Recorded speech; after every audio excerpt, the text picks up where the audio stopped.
I'm a K-I-N-G, baby, I'm all you need. In the off-white Rari, baby, we run the streets. I'm a K-I-N-G, Westside royalty. I'm a K-I-N-G, baby, that's all you need. I'm a K-I-N-G, baby, I'm all you need. Welcome back, everybody. You're with Stephen Bahadoor, your host on my podcast, Get It, and we are on the social Nostra network. We're on YouTube, Instagram, Facebook, Twitter, Spotify, Apple iTunes, Pandora. I know I'm missing some things, so please make sure you like us, subscribe, comment. We love your feedback. Of course, on my personal Instagram, I respond to everybody. That's SS Bahadoor, and I just appreciate the engagement. We're having a lot of fun with you guys. And I'm going through this series with basketball players and student athletes, obviously, and a lot of the kids that have played for me. And today's guest is a kid that played for me, Timothy Bahadoor. How you doing, big guy? Good. How are you, Coach? Good. So a little backstory on Timothy. He played with me for 2 seasons, although the second season he played with me, he had gotten hurt and struggled with that injury, so he didn't play a whole lot that second year. Played on one of my top teams, and this is a kid that phenomenal family, phenomenal kid. I know he's not going to talk about that, so I want to make sure I brag on him for a minute here. Comes from a great home, just a hardworking kid, a great student athlete. Of all the years I've coached, he is a point guard, and I would say he's probably in the top 2 point guards I've ever coached, one of which has played pro basketball overseas. His court vision is amazing. Assist to turnover ratio, super low on the turnovers, super high on the assists. Very smart when he's on the court as far as scoring, a hard worker, and just really a kid that you want to have play for you. And so I really want to dive into your story. Let's talk about high school. We'll talk a little bit about how you got into the high school you're in, and then what your vision and passion was, where you wanted to go. Obviously, you're in college now at the NAIA level, being Division I at Vanguard University. I did a podcast with Rhett Soliday. I know Rhett Soliday well. He's a good friend, and he is the head coach there and has been for a while. He's won a national championship there. And so let's get into it, my man. So when did you start playing basketball? How old were you? I've been playing as long as I can remember. There wasn't really like a specific age where I started. I guess I've just always had a ball in my hand ever since I was little. And when did you know that you wanted to start the path of playing high school, playing college, and of course, I don't know if your vision has changed, but playing pro either in the NBA or overseas? When did that start up? Probably around like 7th grade, 8th grade. I realized that I loved the game so much, and I wanted to take it as far as I could go. Okay. And now in 7th or 8th grade, you're playing club and you're starting to go through the process of what club ball looks like. When did you know what high school you were going to go to? How did that whole process start for you? Well, I guess I started at Crean Lutheran the very beginning of my freshman year. Okay. And my dad, he said, I think it'd be better if you transfer. And so I was like, all right, sounds good. And then that's how I ended up at Pacifica, really. So you transfer over there. So your sophomore year, you're playing. I transferred in my November of my freshman year. Okay. All right. So that's why. So you didn't miss any games your sophomore year then? No. Okay. And so you transfer over there.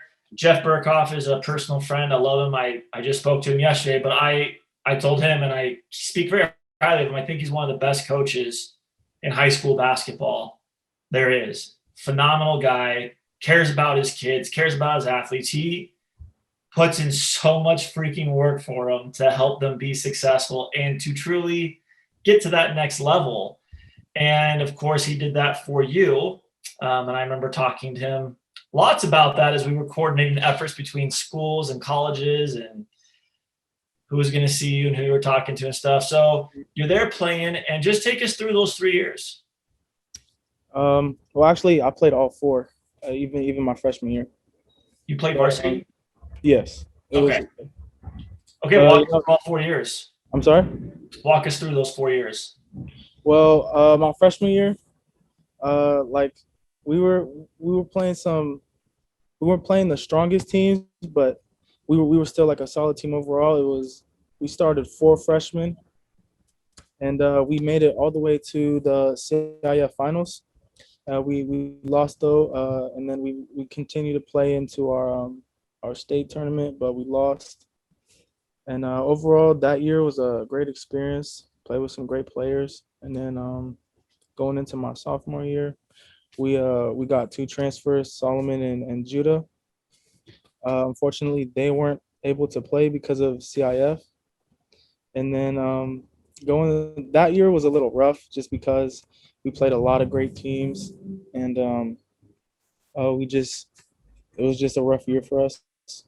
And then after really that, quickly to interject, just so people know. So your sophomore year is when we met. I was at your game, and you guys were a young team. You had like 4 sophomores starting on varsity, and then a junior, big white boy. Yeah, Josh Griffith. And just for context, so Judah Brown has been on one of my podcasts. He plays at St. Mary's. He's a Division I player. Solomon, he plays where? Westmont. And that's what? That's NAIA. And the big white boy, where'd he go? He went to Irvine Valley College, but I think he's focusing on volleyball now. Okay.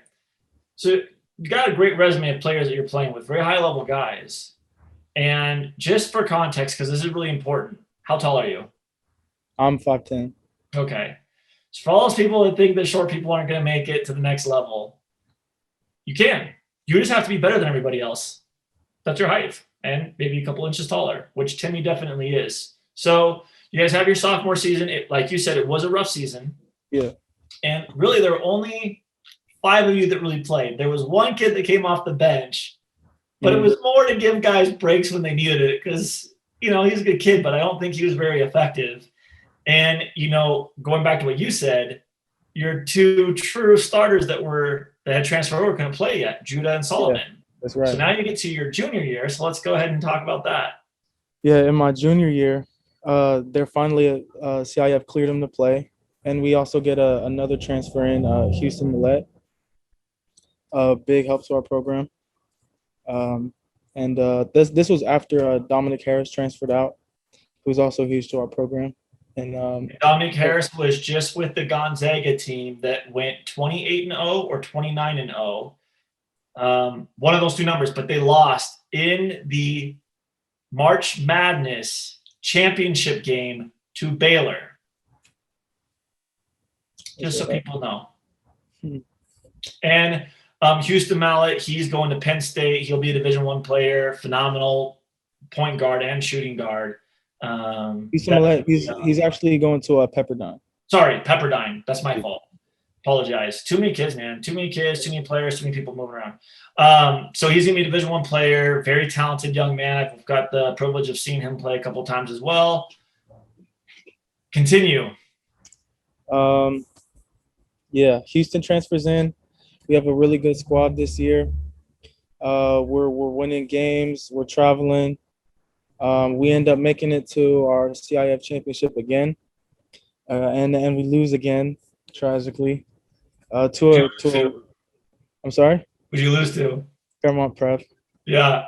So I watched your guys' Fairmont Prep games every year, and every year they beat you in like overtime or double overtime or like a buzzer beat. It's crazy. Yeah. And the games are the most exciting games to watch for high school basketball, man. I mean, talk about squads that just go all in.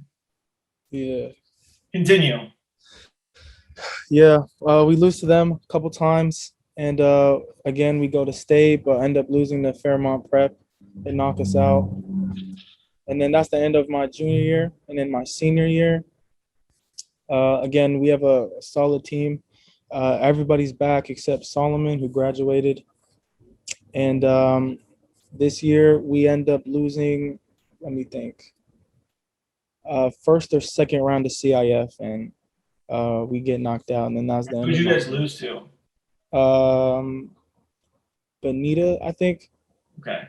And you guys moved up the division, correct? Yeah, like every year we basically moved up 1 or 2 divisions. We started, I think, like Division 7, and my senior year we ended up Division 2. Which is important. And to understand the context of that, it's almost impossible for schools to move up divisions. I mean, it is incredibly challenging. And what Jeff Burkhoff did in bringing in just, not just high level kids that can play basketball, but kids with good character, good grades, good families. And I can't overemphasize good kids that care about each other. They care about their communities. They're not getting in trouble. They're a bunch of workaholics.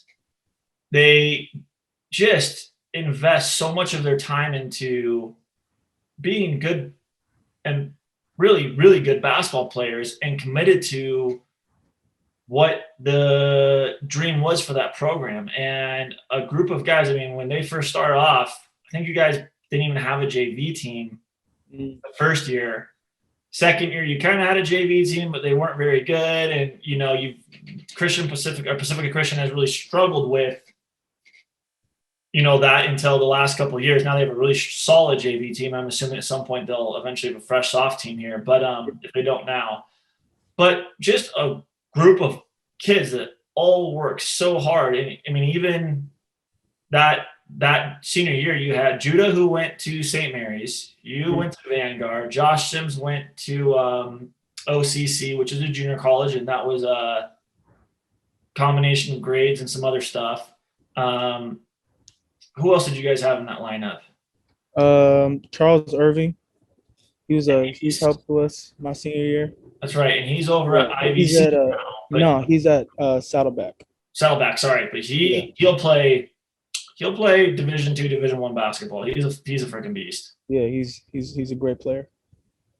So you guys have a pretty solid group of guys that work and push each other hard. Senior year comes. Unfortunately, you guys fall short. Mm-hmm. When did Vanguard start talking to you, and when did that recruiting process start? Well, like in the beginning of my senior season, we would have like 6 a.m. practices, and that would be when a bunch of college coaches come in, watch us practice, and Coach Soliday and a couple other coaches came in to watch us practice, and I guess that's really how like the relationship started.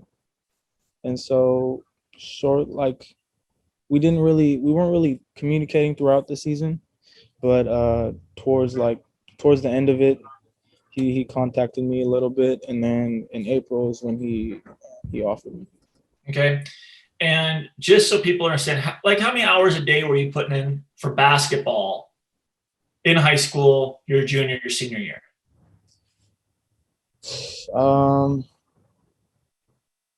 Honestly, I don't even remember.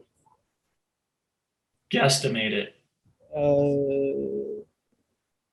Outside of practice or everything. So practices, shooting workouts, private workouts at the gym, doing your own stuff. Just guesstimate it. I'd say about around like 6 hours maybe a day. That's fair. And you were playing club, obviously, since you played for me, and you we had a really good club season your sophomore year. For people to understand, we had a group of sophomores, which Timmy was on, 10 sophomores. We played at the top level, so 17U, and we played in the open division, which is the highest division. And we played in some of the biggest tournaments and steamrolled a lot of teams. We actually beat a few JUCOs as well that were playing some of these tournaments. That's the level at which Timmy played as a sophomore in high school. And so his junior and senior year, obviously playing still those top-notch levels.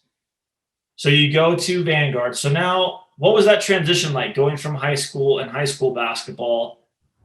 Also understand that this all happened during COVID. So he transferred on us during the COVID. So it's been a little different this year as COVID has been in effect. Mm-hmm. You guys weren't even allowed to work out and train and do anything until when this year? I'd say about Um, Probably like late August, early September. That was when we really started like doing team workouts. And for context, if this wasn't COVID, stuff starts typically in July. Yeah. So you guys are almost 2 months behind, Mhm. as is everybody. So what were some of the biggest differences you had to get used to from going in from that high school environment? And understand too, again, I wanted to really hit his high school career because his high school career and who he played for is unlike most programs in high school. Most high school programs, you go and have a 90-minute practice, maybe 2 hours once a day, and that's it. And it's really on the kids to do the extras. And Timmy definitely did the extras, but their coach really focused on doing so much more and giving them so much more so that they had the ability to continue to progress, which is very different. And he still did all the different things that he did on his own, which was very important. So now getting into that transition, what was that transition like from high school into college? Like, what were some of the biggest differences that you had to get used to between those two? I would definitely say the speed and just like the strength of like the college game is was a huge adjustment for me. Uh, And what, I guess, what were two of the biggest adjustments you had to get used to? just like dealing with contact, um, probably just handling handling the ball, changing speeds and stuff.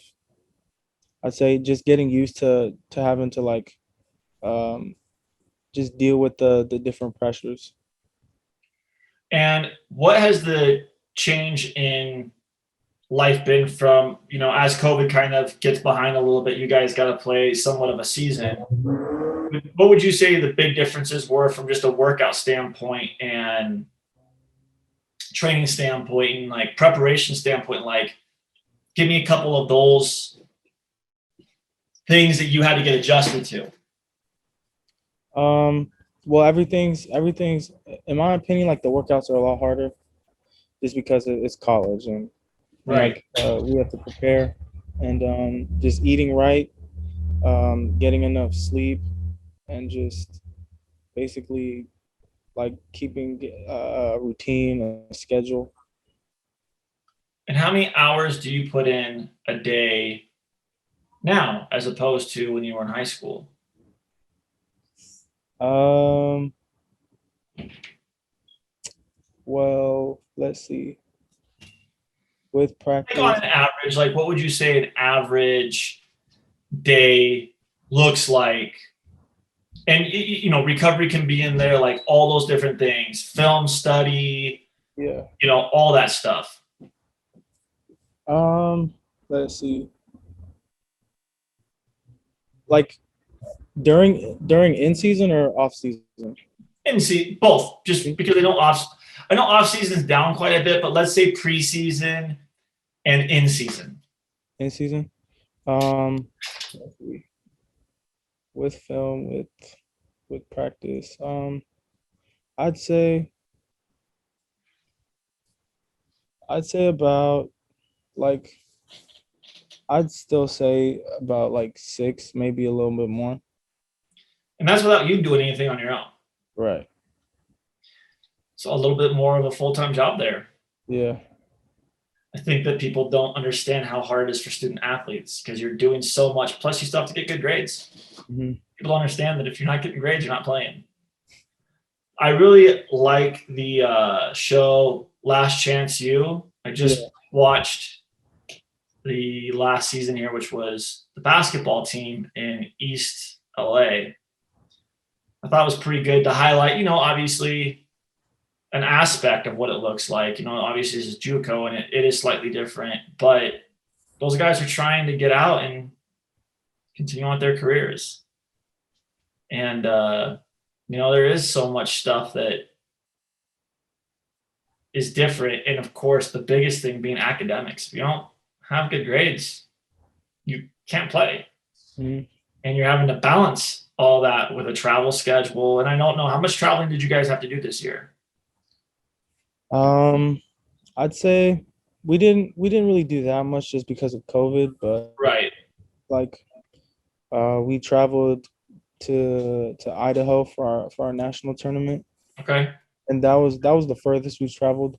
I'd say like we also went to San Diego because of we played St. Catherine's, but that was pretty much it. Yeah. But a typical year, not COVID related, Yeah. a lot of traveling involved. Mhm. And Vanguard does play a pretty intense schedule. I know you guys travel to Hawaii typically every other year, right? Or does that change? I'm not exactly sure, but I know that. Okay. Yeah, I think we Well, in yeah, a typical year, there's usually a lot more traveling. I mean, there's a lot more traveling. it Yeah, takes the time, and you guys still get good grades. yeah. Is there anything that you would say were huge, like eye-opening things for you, or were you pretty prepared moving into college overall? Um, eye-opening things. I'd say